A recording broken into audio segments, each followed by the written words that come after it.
You've been with Malachy's, as you said, off air. You're sick winning medals for Peter Murphy. You brought him in, I think, as a charity vote again, give this year, but all joking aside. Tell us, you took over from Damien, who'd been there for 7 years before that. So, look, tell us how you found it, your first going into county management. Well, I suppose, listen, how it ended, it was great, alright. Yeah, it's fairly new. Probably the biggest thing that took over, it's a very compact season, very intense compared to, say, club scene. You've kind of, a lot of planning happening over a good 8-9 months, where that under 20 is very intense. The management team that I was involved in, we came into it late. We sort of didn't get appointed till November, so we had to hit the ground running as quick as we can. We had to get into trials very, very quickly, where you probably would have liked a bit more time during the summer to suss out potential players. But it was what it was, and that's probably the biggest takeaway, was that under 21 championship. It's very, very intense.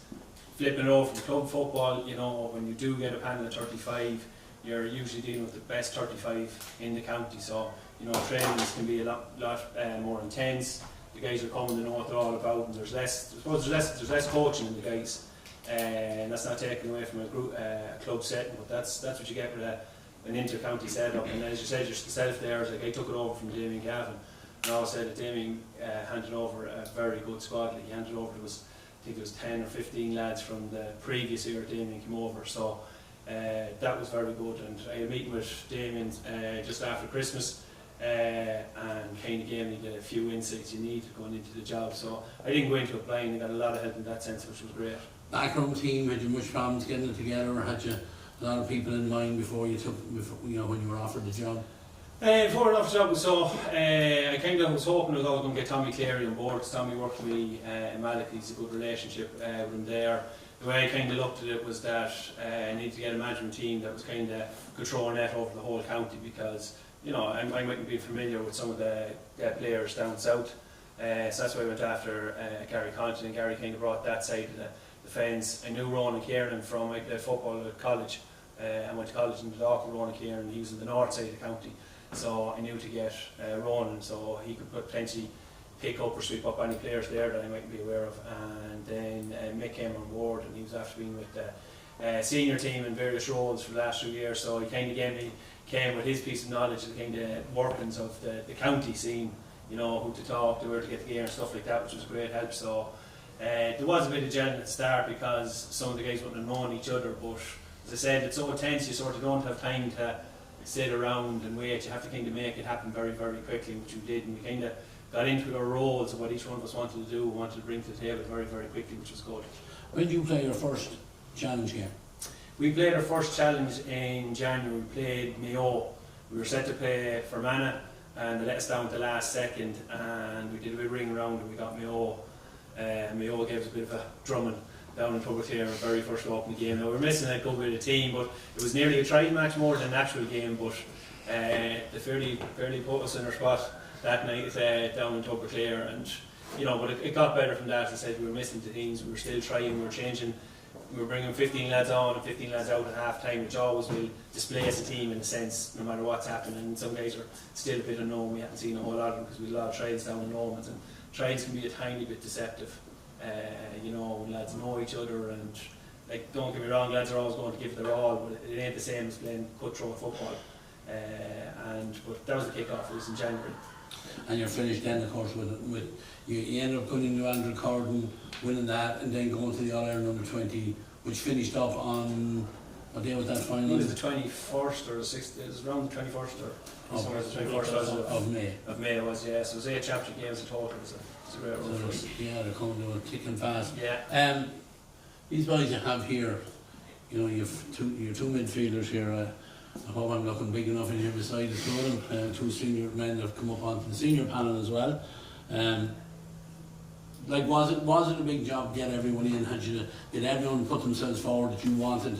You scoured the county. Was there anyone you missed out on? It was. There definitely would have been 2 or 3 lads out there that we didn't get our hands on for various reasons. One guy was playing rugby, and then we did 1 or 2 more that were probably more committed. We're really going after the hurling, and we lost out on them. But all in all, through the trials, I think we got everyone we needed. There was 1 or 2 injuries, all right, that we lost.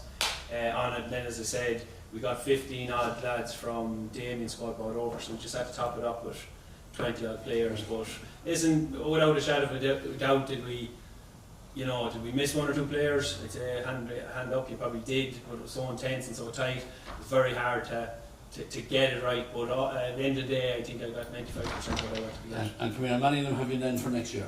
So looking at after that original panel of 30 training lads we ended up with, I think we have 12, possibly 13 lads coming across between the whole squad, which is a great number again. It's a great base to start off with. And the E-boys will have 20 next year again? No. They're all moving on. Obviously you'll have a quieter group next year, which is there, Kenny. Yeah. Shane, come to you first there. Mullingar, everyone knows the name Ormsby is very synonymous with Mullingar football. You have been there from last year. Yeah. How did you find this year change of management? Was it a seamless transition from Damien into Kenny?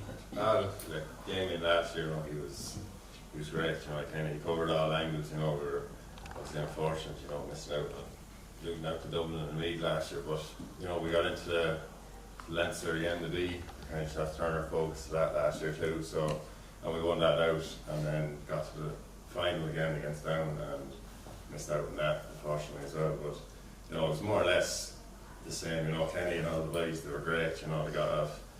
We're all kind of a bit scared maybe at the start. A lot of lads were, a few lads hurling, a few lads with college exams, all that, and then we kind of once we got the show rolling, we kind of all gelled together, and then that's how we got our rewards for it.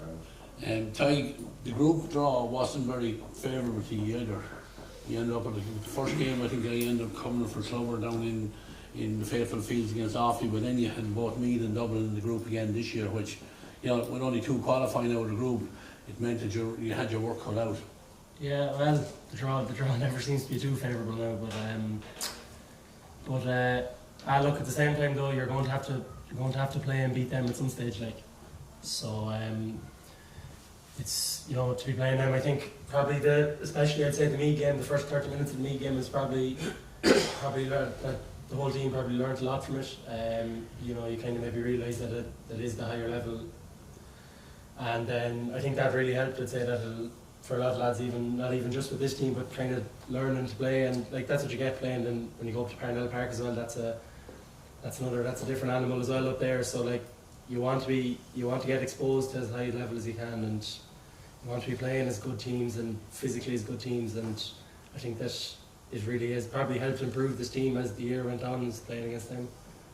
And come here, Peter, we'll go to you there. When you came back down into the Andrew Court and you realised, Leinster Championship was gone for this year, was it hard to refocus, or had the management with your job getting you focused to have a crack at that competition? Like beating an All-Ireland final last year, I'm sure the motto was let's go and win the whole thing out. Yeah, sure. It's fairly heartbreaking, like getting knocked out of the A Championship. You don't really want to be in the B, like no matter what county you play for. But we went into the B. I think first game we played Laois. Or Longford, sorry. We were all over the place, to be honest. I don't think many lads wanted to be there. Well, some lads didn't want to be there. Some lads did want to be there. But I think as the year went on, we all gelled together and realised that this is what we have to win this now, because this is the tournament we're in. And we were always been told once you put on a Westmeath jersey, you have to respect it, and any day you get to win silver or Westmeath is a great day. So everyone just kind of gelled together then after the Longford game. After a bad start, we were lucky we only won by 2 or 3 points, and after that we kind of was nearly a kick up the arse, and we went on from there. And then what? Was it Longford or Laois in the semi-final, Finn? Yeah. And then go on then, and of course it's always nice as Westmeath people that you beat Offaly, not once in the championship, but beat them twice in this one. And a great even in the final over in O'Connor Park as well. Good setting, fine day, a great performance. Yeah, no, it was great to play on O'Connor Park. Like you were saying, we played Offaly twice, and it's not easy to beat the same team twice in the space of 4 or 5 weeks. So we went down to O'Connor Park then, and we knew silver was up for grabs, and when that's up for grabs, you just put the foot down and you get the job done, which we did that night. And that was a good night over at O'Connor Park. Yeah. And Leitrim then, All-Ireland semi-final. you know, they were the only team in Connacht that ended up in that group. How was that like? What were they like? Was it comfort victory for you? How did that go? They were a good side. Like we knew going into the game, like they had a lot of lads playing senior football for each Yeah, other. of course they had that whole issue with where they kept them from playing senior. They gave up a league game to keep their under 20s together. So they were probably focusing on that competition as well. Yeah. They came out at half time and then they hit the crossbar straight away, and that was a huge game changer for us. If that would have went in, the game would have been completely different. Like, they had right good footballers all over the field. Like, and again, it was down in Dr. Hyde Park, and throughout the whole season, like we got very privileged. Like we played in a lot of big stadiums and stuff that you wouldn't play with your club or that. So it was good. It was a good day out, and we got to win in the end, and we looked forward to the final. Now come here, talk to me about the All-Ireland final. Ended up on penalties. Many penalty takers over here. No, Kenny, when we were organising players coming in here, you said you were bringing in. No, actually, you said you were the talkers. Yeah, you got talkers. You got no leaders, even though you brought the team camp. So One lad, some lads. So on, none of you manned up to take a penalty. What's it like, Kenny? What's it like when you were, you know, had you homework done? Like you knew there had to be a result on the day. Did you know your penalty takers? No, definitely knew. I had written down a piece of paper. So me 5 penalty takers. You didn't just tell anyone. You didn't tell anyone. No, I didn't tell anyone. No, because we did like you don't practice for penalties, but we did have a bit of a penalty show one evening in Multi for a bit of crack. But you could see lads that were kind of consistently putting the ball into the back of the net, you know, and even when the snare was going on, they could still manage to do it. So you had a fair inkling, you know, who was the 5 or 6 potentially would take penalties. And the night before, as in my head was going like, you know, it's like anything can happen in a game, but you try to, as a manager, come in and try to be as best prepared as you can, and you try to give that impression as you can. And my head was like always, my taking penalties is going, it's up to the manager to tell the lads, you know, you take a bit of responsibility off them, you try to make it as, listen, it's your job just don't kick the ball into the net, like, you know, that's what you try to do. So we had it picked, and we were getting close to the very end, and we sort of, Tommy Cleary kept, and the lads kind of kept looking, she going, this is going to go, I think this is going to go where it's going to go. So Gary Connaughton and Ronan Kieran were sitting a step back, and I handed them the piece of paper. I just said, let's make sure them 5 lads are. You obviously have to make sure they're on the field. Yeah, on the pitch, like we Ronan Murray off that stage. Ronan put in a huge shift for us, and we just took him off to give him a breather. He was running out of steam because of the effort he put in, but he was one of the guys that can take a good penalty. So I handed the slip back to Gary and Ronan to just make sure them 5 lads are standing on the pitch and that final whistle going. So about a minute or two to go, we threw Ronan away. I think he took himself off Peter. He was sort of leg was down at that stage. Peter wasn't going to do it tonight. And Peter wasn't going to be taking a penalty, so we could get him off the pitch and got Ronan back out. And it worked out that way, like, you know. And as I said to the guys at sort of the little chat we had before, like, who was I to give anyone advice on how to take a penalty? Being a full back, you know, all my life, I was going to kick one anyway, but the guys stepped up and you know, every one of them hit it confidently, but it was just great. Yes, it's you know, it's not an easy thing, like, and they are only 20 years of age maximum, so I suppose fair play for management to take the responsibility. You just tell the lad that's the way you did it. You're taking it. No, that's it. You said you're taking it. This is the order you're going, and that's the way it is. And they all accepted the responsibility, no problem. Oh no, they didn't. I'd say in all fairness, if I told another 5, I think they would have all stepped up. Like that's one thing you get with a county under 21. Like you get bags of, or 20, you get bags of confidence anyway. None of these players are lacking confidence. Right. And that's that's everyone. Like. You know, I'm surprised some of these lads here now, they're very shy and, you know, and they're shining the light on Peter Murphy, you know, probably the shyest of the whole army.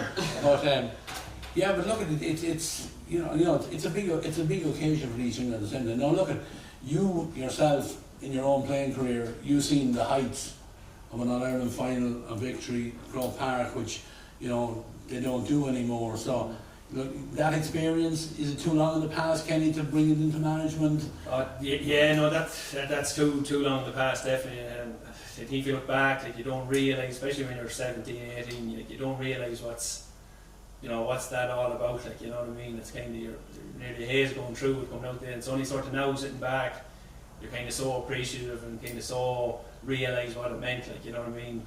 But at the time going through it, I don't think I really. Any of these boys ever see the video that came around? Did any ever see the All-Ireland final of '95? No? No, I don't get shows from either, no, because it's a different type of football. I think one night I sat down and I went to show my young lad the video to impress him, and like the first thing after 5 minutes he was like, "Geez, you're all useless, you're all just kicking the ball away."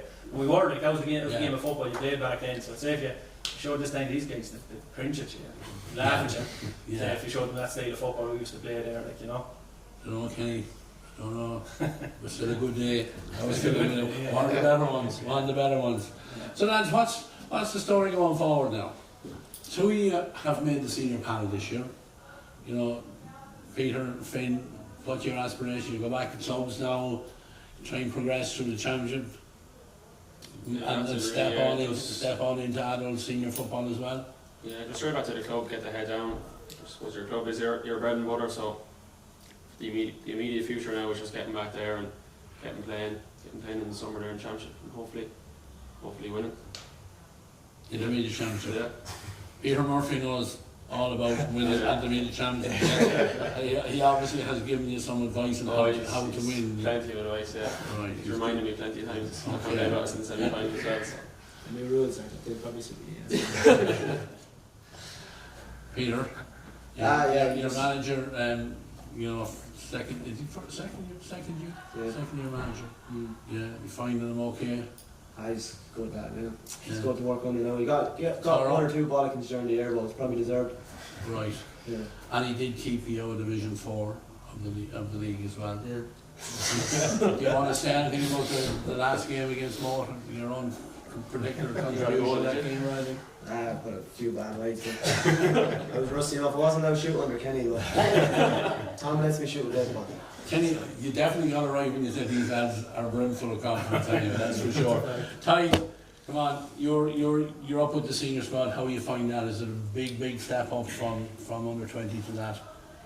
Look, well, it is a big step up, but it's you're enjoying it. It's it's great to be playing with all them lads, like such all them great footballers, and to just it's a great experience for the future, even if maybe you're not getting that much action maybe this year or maybe next year, but in a couple of years, like, it's kind of great to be in there and I suppose to learn about it, because it is obviously a big step up, and there's it's not a different game, but there's certain things like that you just do. And are you more comfortable the fact you've gone through a couple of campaigns at the under 20, stepping up into the senior, or is there a big difference in the level of professionalism in the senior squad at the moment?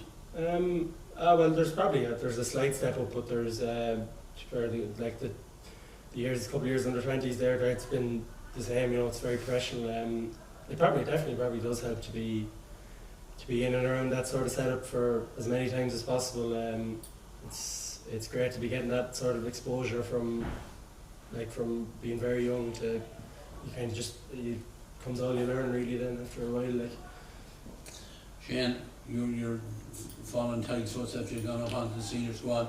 A big game coming up at the weekend. Yeah, exactly. Yeah, no, we obviously the lads played Laois there, or Limerick, sorry, at the weekend. And, I think obviously it didn't go according to plan. We kind of wanted to top the group, and you get an extra week off. Try to get the bodies right, and we are where we are. And we just have to train there last night, tomorrow night. So heads down, and it's we kind of got the kick in the arse, as Peter says, and we'll drive it on then. Hopefully we'll get to come out the right side against Laois. But it's a huge commitment to play county football. Even from under 20. Like, did you all put your lives pretty much on hold right through the 120 campaign? Are you all in college? Everybody here in college? No, you're not here. You're not either. But for anyone in college, like travelling and stuff like that, everybody turned up, like, had you much of a job getting lads together, or what way, during the week, or? No, in all fairness, like, I think it's one thing that you have to absolutely commend to lads playing under 20 minor football or anything like that, because they do anything for you, you know what I mean? They come anytime you want them to come. The guys have huge commitments to put in. Lads coming from travelling up the road from week, guys come from Limerick, Galway, Dublin, guys putting, sacrificing their work. Like, we played a couple of games there where we had to leave, in the afternoon to get to the matches. the guys give up their working time, you know, that impact their lives. So if you have to take your hat off to any guy or girl that puts on the county jersey and commits their life to that, because no matter what they say, they get huge enjoyment, huge rewards from it, but it's a huge sacrifice. Like, you know what I mean? Like, we were going 3 times a week, we were going 7 o'clock on a Sunday morning, the guys all turned up, and it's phenomenal. And you know, you take your hats off to any guys that, I said, girls that do that commitment. Yeah, and I suppose, look, you got your rewards ultimately in the end with the Andrew Cord and then the Liam O'Connor Cup. But, you know, if you had ended up in the quarter final, the year would have ended, it still would have been, you know, given a huge commitment to go that far in it anyway. Oh yeah, absolutely. And Peter said it there during the conversation. Like, it's the way I'd always look, and I hope any lad looks at it. It's an absolute privilege to put on the county jersey when you get that opportunity. Where it's 1 game, where it's 8 games, you know, it's an absolute privilege. Okay, Shane, I'm going to come to you again just on the club. Coming back to the club, have you got back really with your own club yet? And the fact that you've gone from the 20s to the seniors, are you able to add anything to Shamrock as they're getting ready for the championship as well? Well, you know, you try your best kind of to get down, but I'd say it is a big commitment. Like the 20s is big enough, and then when you're in with the seniors too, like you know, it does take up a lot of time to try to get down to. I try to get down to Shamrocks when I can now. Probably not as much as I should have been, but you know, it's come now when the Top Cup is over. Hopefully now when we win it, you know, you'll try and bring whatever you learned, like with the seniors, you know, and the 20s into the club, you know, because we're in Section A this year, you know, coming up from Section B last year, so we've done a lot of the hard work last year and came up short in the quarter final against Thirds Pass, so any small little bits you can take, you'll obviously bring them with you into the championship. Ty, you've done the reverse in Colliery to what Mullingar. Have you dropped from Section A down to Section B? It happens, like, it happens. You know, the likes of Kevin Maguire and the experienced players that you have in Colliery, you know, is Kevin a help to you? Does he talk much? Does he communicate much with you when you're a training? Or have you been back seeing much of the lads in Colliery yet? You probably don't this season anyway. Probably haven't seen as much, been there as much as you kind of want to be, but that's just kind of the way it plays out sometimes with these things. But no, there's obviously Kevin and there's plenty of other experienced lads there that are, look, they'd know a lot more about it than I would, and you know, they're definitely a massive help. Like Kev is obviously, you know, to have someone like him in the club is to nearly be looking up to an extent is great. It's great to have, and you know, there's all, and just try and push on, you know, with all them lads we've experienced, and then we've plenty of young lads, maybe lads just maybe the year or two older than me and that sort of age. So it's kind of great. We have that. I feel we have that a good mix there, and so it's kind of looking forward to getting back into it now when we finish up the rest of the league. So. Peter, you're probably back with both hurling and football at the minute with Castleton and Malachy's.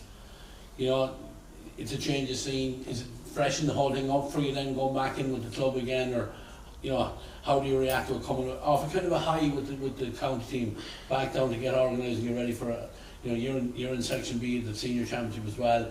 You know, you did well last year to hold it, so it's going to be a job to try and consolidate and even push on for promotion this year. Yeah. Look, you just kind of back to training now with the club. It's obviously we don't have as many numbers as we do with a county setup like football wise in Castleton. It's kind of more a hurling club, but there's lads there who love football and we're trying to drive it on at the moment. We've trained away nearly every second night and just focusing for championship, trying to win every game or try to get up to the quarter final, get out of the group. It's our main aim for the year. And you're involved with hurling as well? Hurling as well, yeah. Look, we have a lot more numbers in the hurling. That's the way it's always been. We've 30 lads down training every night, and it's great buzz around the village. Like when there's hurling and football are going well, you know. Everyone says it's just a hurling club, but it's a dual club, like, and everyone wants to just bring two of them together, and if one wins, the others normally winning as well. So. And you know, the likes of Alan Mangan is there. Alan has been there, done it all as well as a player, you know, as a manager. And again, must be a good help to the younger guys coming through there in Malachy's and Castro. Yeah, absolutely. Like the first year I played him was the first year I was up. We won intermediate, and he was our goalie at the time. I'd say didn't lose more than 5 kickouts all year. I don't know whether that was down to Kenny or was that down to him, but. Kickouts. Well, you look up to Alan, like he's a savage manager, he's a savage player, and he's nearly like a second manager on the field when you play football with him. He's always giving orders, sometimes giving out, but no, he means well. He's a great lad to have in the club. He's a great lad to look up to as well. Finn, Clubber player, you know, have maybe flattered to receive a couple of times the last couple of years in that intermediate championship. You know, I think on the podcast last year we had you as one of the favourites to win that intermediate championship. You know, back to the club now this year. How is preparation? What way are you for the championship? Again, you have plenty of experience. You have Gary Connaughton coming back, I'm sure, with you involved with the club as well. You know, talk to me about him and the influence he has down there. Yeah, no, Gary's brilliant to have, and it was good for us Tubber Clare lads as well. Like we had Gary as a selector with Westmeath and with Tubber Clare as well, so that helps as well when you're going back to the club. And yeah, I suppose with Tubber Clare, as you were saying, we've probably been maybe favourites or thereabouts, second or third favourites the last few years, and it hasn't quite happened. But same again, we just meet up early in the year and put the goals on the board, and you want to win every game you're playing, and we've had a good league campaign so far. Obviously a few of us haven't been playing that many, only got to play 1 or 2 games, but yeah, no, preparation are going good. I'm sure we'll see come summer what way we are. You two guys, I presume, have played no club football this year yet. Have you got to play some league matches? No, I haven't played any yet, no. Peter, you're back, you since the U20 finished, Finn the same. Yeah. You can get at least a couple of games. Yeah, I think we were let out. We played 1 round, did we? A few of us during the year when we had a few weeks off, and then just ever since the 20s is finished, so I think I played 2 games. Yeah, Back 2 games in the league. Yeah. Burnout not an issue, Kenny. Is it hard to control it like that, or had you any grief from clubs when you're pulling lads away from league matches? Had you much of it? I wouldn't say grief, but yeah, listen, everyone is trying to get their hands on the guys. Like, you know what I mean? Like the under 20s and the seniors, they're the top operators in the teams, and they can be the difference of getting a team promoted in a league match or staying up and stay down. Like I remember a time when I was managing Romans, we went down to Division 2 of the league, and we couldn't get out of the league because we didn't have the county players available. And then one year I got a county player back, so he decided not to go to county, and we got over the line. And it's very similar for some of the clubs there that are trying, like, and I know that from experience, and I'll tell you, even with Malachy's, like, who would have a lot of hurlers and a lot of football playing, it's nearly impossible to survive in the league without them. And you need them key players. So you absolutely understand the clubs looking for the lads, but I think we had a good relationship with all the club managers. 1 or 2 phone calls, absolutely looking for lads, and we tried our best to keep lads playing football, because when we got into that week on week out, some lads didn't get football, so we're trying to send them back as best we could. But I think we've gone well enough now with the. And what were you doing, Kenny? So you had a 35-man squad. Anyone who wasn't making your match day squad, we were releasing them back to the club to get a game into their system or whatever. That was the theory we had in our head. Now, between the way the league matches turned out and some of the games turned out, it didn't always happen, but that's what we tried to do. That was the stall we set out start. So we picked 35 and we'd send 10 back into the club in any given week. But sometimes it just didn't happen for them. But that's what we were trying to do. Yeah. It's a balancing act, as and I suppose when you leave an underage as in minors, when you go up into adult, at that stage, clubs are fighting for their own lads. They want their better players. They feel that a county manager has been too strict. They're holding them. So you do get it's a juggling, and you have to be a diplomat as well as everything else. Yeah. Listen, you have to try to be a diplomat. Like, at the end of the day, I absolutely, my remit is to make the under 20 Westmeath team as successful as they can. I have to be a little bit selfish in that manner, but at the same time, it's the clubs are doing all the good work, and it's the clubs that are producing the players. So you have to try to work with them as best you can. Sometimes they're not getting the same 10 lads back. Can be tough, and like 2 or 3 lads that were minors, and we always let the minors go back to play minor football because of the way the age swings, because of the age grade on it. It is tough, and I know very well. I'd say there's some managers out there that pulled their hair out during the year with me. At the end of the phone, so they wouldn't release the players, but you try your best, and you're a little bit selfish to give these lads the best chance you can to win the championship. But then, as I said, we're all going back to clubs and looking for pitches and looking for them to help out, so we need them on our side at all times, and you have to play ball, and everyone has to get along, or it won't work. Yeah. Look at what's the future for you, Kenny? You're staying in charge for next year? Hopefully, I'd imagine I have to have a sit down with the county board. We'll probably do a little review of the year gone by. But by all means, I'm opening back there next year. We've kind of started pulling the players and the squads for next year already. We'll get them into the gym as quick as we can. Let them play with their clubs, but they need to be doing strength and conditioning now to get ready for when we kick back. As when we kick back in January, you're not doing the gym work. You need them on the pitch as best you can. Like, you have to get them on the pitch three nights a week to get in your style of play, or the kickouts, as that said, or this year to change the rules completely on us. So it's one headache at start. So we need to start now to be ready for next year, and that's the plan. That's where we're at the moment. Shane, your wish for the year, your hopes for the year, from here on in now, what are you hoping to achieve with Shamrocks? Oh, And even with Westmeath as well? yeah, look, I think, obviously, top of the cup, like, for Westmeath is obviously number one goal, like, for the moment, for the next couple of weeks, because it's kind of where your focus is at the moment, because obviously club championships will start for a couple of weeks after that. But, obviously, I said we had a bit of a setback there against Limerick, but, we're trying to, push on and hopefully, take it game by game and hopefully get over the line. And then obviously for the club then, it's not an easy group, this year, but, a lot of big teams in Section A, alright, but, and it'll be different enough for us, because, we struggled the last couple of years getting out of Section B, but, obviously, take each game that comes and hopefully get over the line.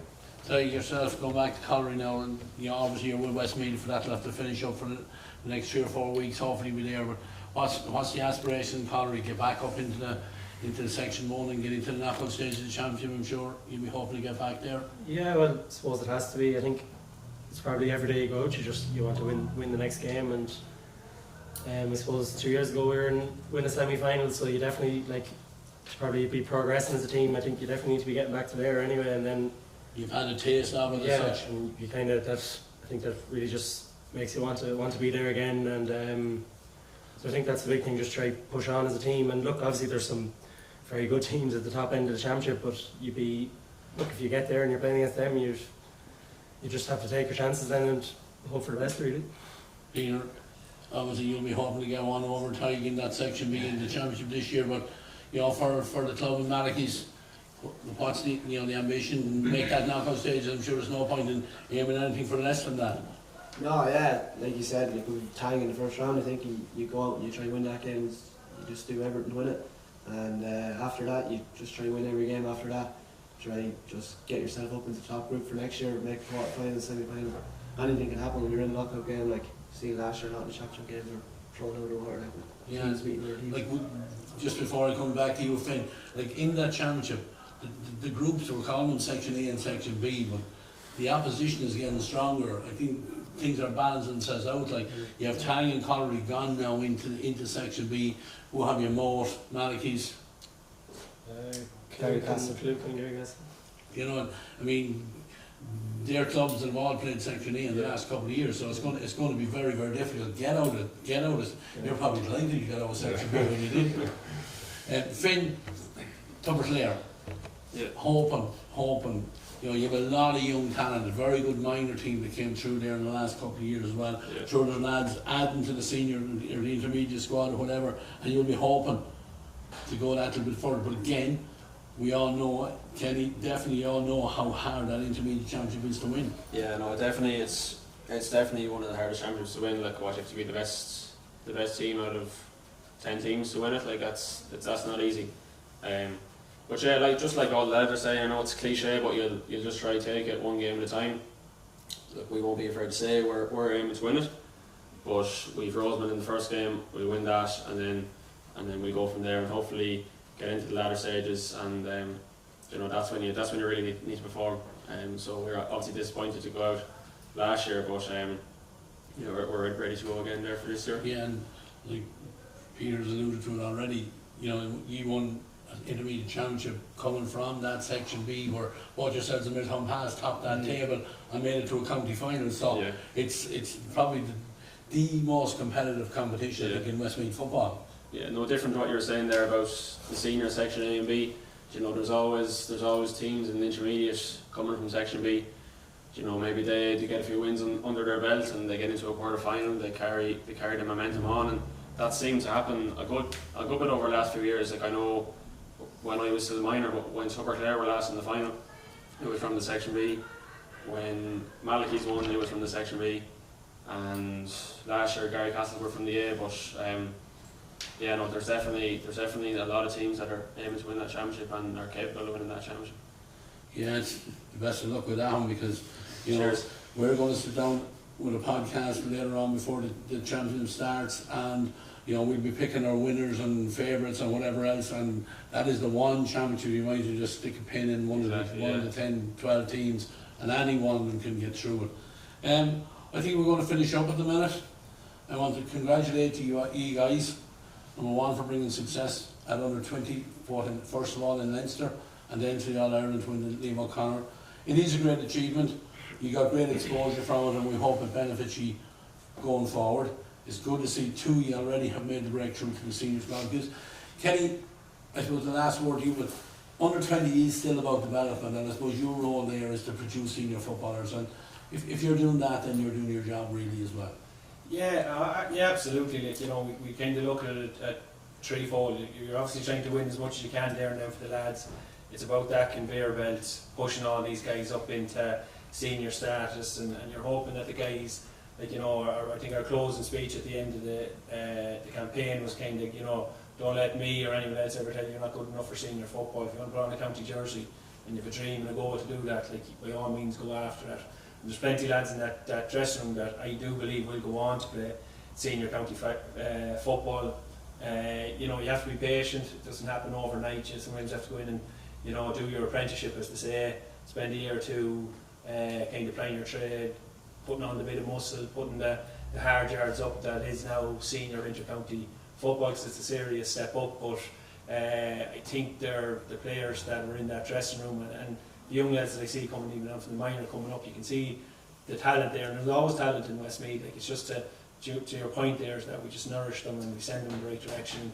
You know, as I said to the guys, like, always just take one or two small little insights. That's what we're here to do, and just bring them insights with you that'll help you get to your next stage of a career, that'll help you get to play the next game in your career. Also joining us here this evening, Annette Bennett, a very important member of Kenny's backroom team. And Kenny, I'm quite sure you appreciated the work Annette put in this year.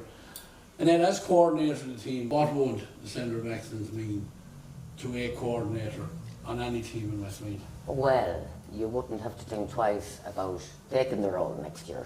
Do you know? Like, we went to the likes of Carlow. Was it FINA? Was that the name of the Centre of Excellence? Am I pronouncing that right? Yeah. And like, they're not a successful club, and they had a great setup down there. Do you know what I mean? Portlaoise was another one, great setup. Like, it would just, you know, and another thing that happened then as well was the underage games came back. So not only were you trying to fight for a pitch where senior league was on, but then when the underage games came back, it was like an absolute nightmare, you know. But a Centre of Excellence, yeah, it would definitely make a coordinator's role. And I have to give a shout out to Marius Gavin as well, because all the lads used to say, bring Marius back. That was the catchphrase nearly every night. But he was so good to me. Now, he really, you know, he gave me great training, and he was so patient. Such a lovely man, you know. So yeah, look, that's, you know, I think anyone that has ever done that role will appreciate how easy life would be if we had our own Centre of Excellence with 7 or 8 pitches available for the county teams at a time of the year when no one else has used them. And Annette, you've mentioned, like, you obviously owe a huge debt of gratitude to those clubs, and you know they don't get money most of the time for it. There's lads putting their neck on the line, you know, when their own club teams are hardly getting on pitches and they're letting county squads on it. So I'm sure, Kenny, you would like to add your words to that for next year as well. We better, you know, keep your friends close. Yeah, I know. Listen, it goes without saying without, like, the under 20 team won't exist without the clubs.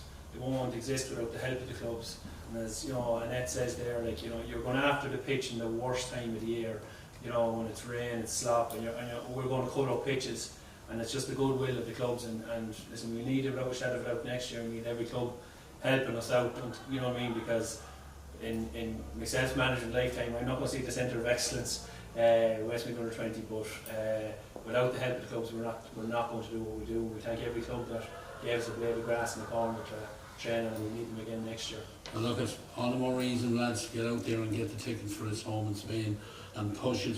We're into the last 3 weeks or so of sales, so it's all the more reason. Get these guys somewhere that they know that they're going to be training from whatever time. Monday, Tuesday, Friday, Sunday, whatever day it is. Let's get the tickets sold. Let's get the Centre of Excellence up and running. That's my call from these guys here today. Look, we're going to finish here from Clark's Bar tonight. I want to thank the cameraman, Ray Gavin, for providing his equipment for us here. On production is Tom Browne. I'm Ray Gavin. We'll be back, guaranteed, later on in the year with more podcasts, and we'll also be on to look forward to all the club championships for Westmeath for 2025. Wherever you get your podcasts, keep an eye out for us. Thank you very much and good night.